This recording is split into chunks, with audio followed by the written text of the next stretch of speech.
Hello, this is Reverend Don Lewis, and welcome to another episode of Living the Wiccan Life. In this episode, we bring you interviews with authors Donald Michael Kraig and Holly Allender. Hello, this is Reverend Don Lewis, and we're here at PantheaCon with Donald Kraig. Good morning. Good morning, and how are you today? I'm doing excellent, but I'll get better. That's wonderful. And hopefully you're doing much the same. Yes, indeed. And everybody at home is doing the same, too. Or wherever you are, if not at home. We're here at PantheaCon, and are you enjoying your weekend? Oh, yes. I've been coming to PantheaCon for some time now, and it's always enjoyable. The crowds are literally hungry for more information, and it's really great to be able to see people who are looking for more information and who are really interested in putting the information to practice.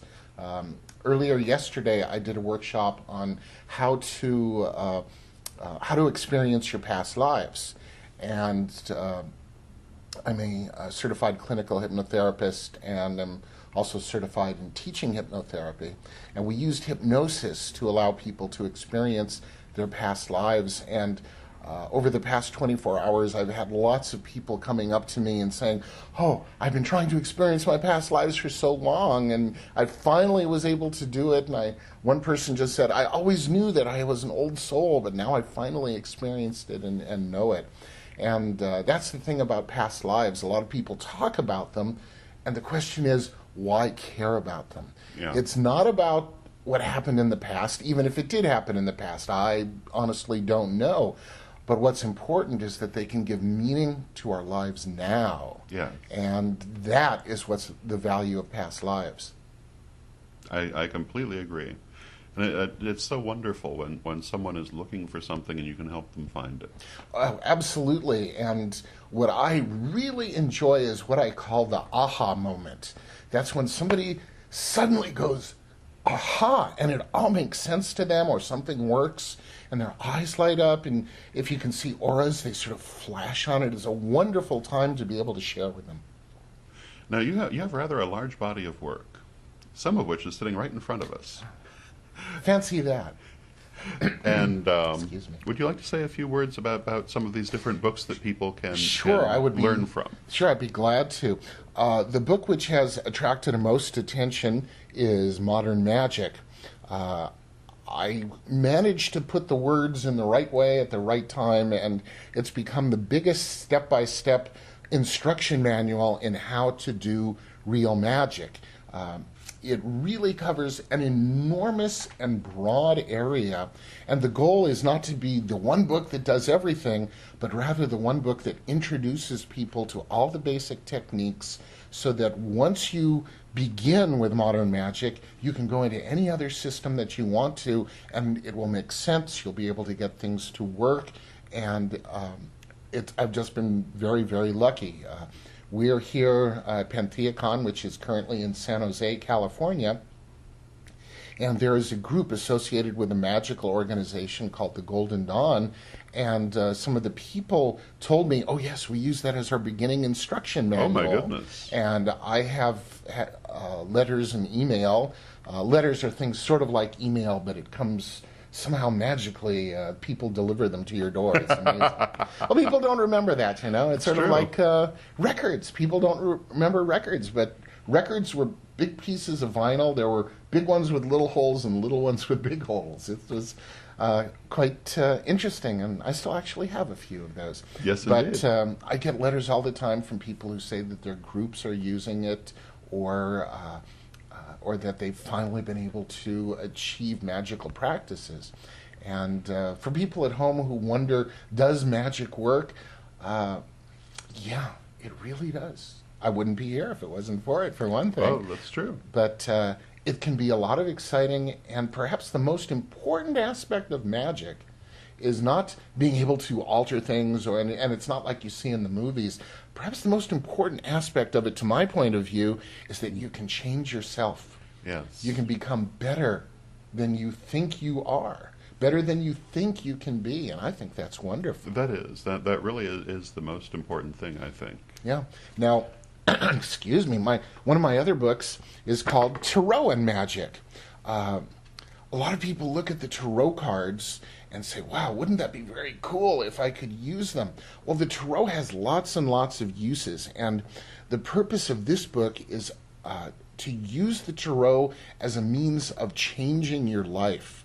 So even if you don't work with tarot cards and do divinations, this really isn't about divinations. If you've never used the tarot deck at all, you can use the cards with this and be able to make changes in your life. And it gives a variety of ways that you can do that.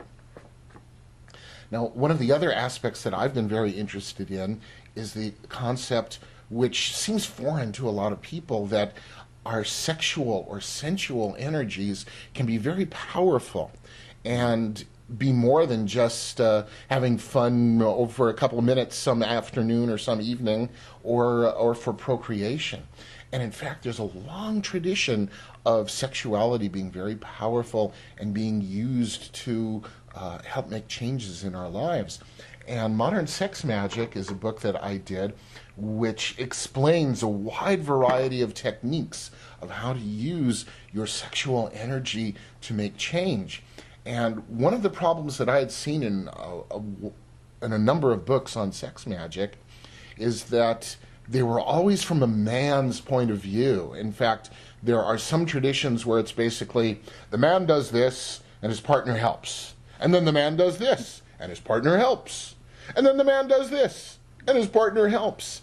And I wanted to write something which would be available to all people, men and women, and no matter what their sexual preferences or practices were.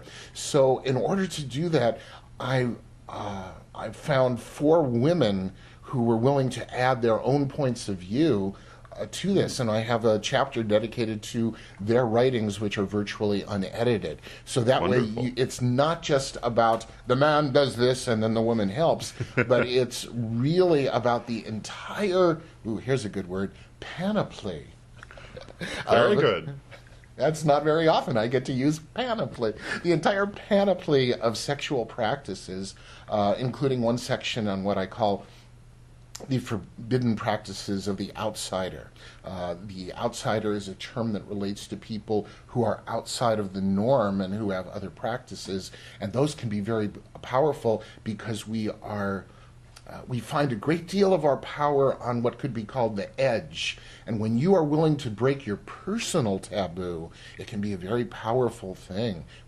It's sort of like the jumper who ends up thinking, I can only jump this amount of space, and then suddenly says, I'm going to give it a try, I'm going to give it a try, and is able to go a little bit further, and suddenly it's different. I can do that. And that's part of what's in here. And finally, here's a book by Dr. John Mumford called Ecstasy Through Tantra. Tantra's become a sort of a catchword these days. Yeah. And Dr. John Mumford has been involved in Tantra for over, probably 30 or 40 years. He has a mail order course and the like. And this was originally a book that was published in Germany and the U.S. many years ago, and he rewrote it and asked me to do an extra chapter on it. So I have a chapter in this. This is an Eastern version of spirituality. Now, a lot of people think that Tantra is simply a form of Eastern sex magic and sexuality. In fact, there's a whole branch of it called Neo-Tantra, wherein the idea is it's all focused on sexuality. But to my mind, Tantra is a lot more than that. Tantra is actually a pre-Hindu form of spirituality and mysticism from India. The proto-versions, or the earliest versions of Tantra, appeared in what was called the Harappan culture. The Harappan culture appeared along the very famous river, the Saraswati, which you probably haven't heard of simply because it dried up. And when it dried up, the population dispersed. But at its height, one city in the Harappan culture had a population that was greater than the entire population of northern and southern kingdoms of Egypt at that time. So we're talking about a huge civilization, and they had a huge variety of practices. And real Tantra, or the complete Tantra, as I like to call it, because Neo-Tantra I think is real also, consists of a spiritual system with deities, ritual practices. It involves magical practices. People are probably familiar with acupuncture. Mm-hmm. It started in the Harappan culture. You probably heard of feng shui. Well, again, that started amongst the ancient tantrics, where it was called Vastu, and Vastu is starting to become popular again. So, to my mind, Tantra is probably the earliest and longest continually practiced form of paganism in the world today. It's fascinating. So this book goes into that, and unique, that is Ecstasy Through Tantra, goes into that somewhat, and it also is one of the few books on Tantra that compares Eastern systems and Western systems. Very good. You were telling us a little earlier about the resurrection murders. Yes, I'm really excited about this. I have a novel that's going to be coming out early this year, 2008, if people are watching at a later time. It's being published by Galdi Press of Minnesota. It's called The Resurrection Murders. It's my first novel.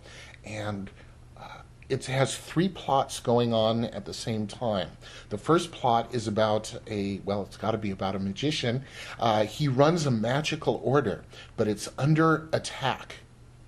And the second plot is about a police detective in Hollywood, California, and there are bodies that are turning up on his watch, and they have those infamous occult overtones, and it's being given to him to solve these crimes before there are more murders. And finally, there is a woman, a member of the First Magician's magical order, who is very insecure and unsure of herself, and she keeps being put in positions where she has to make decisions. And as she goes, she grows both as a woman and as a magician until she has to make the most difficult decision anybody could possibly make. And this is all occurring in Los Angeles in the present time, and it's has as a background, crazy, whacked out occultists, weird fundamentalists, office politics, a protagonist who's too cocksure of himself. The villain wants to do terrible things like end war and crime and end disease, and then there's killer smog and massive earthquakes, and then there's that 10,000-year-old demon who just has to pop up and show his head, so to speak. So it ends in this exciting conclusion of magical battle in Venice, California, Venice Beach, and along the way there is everything from raves and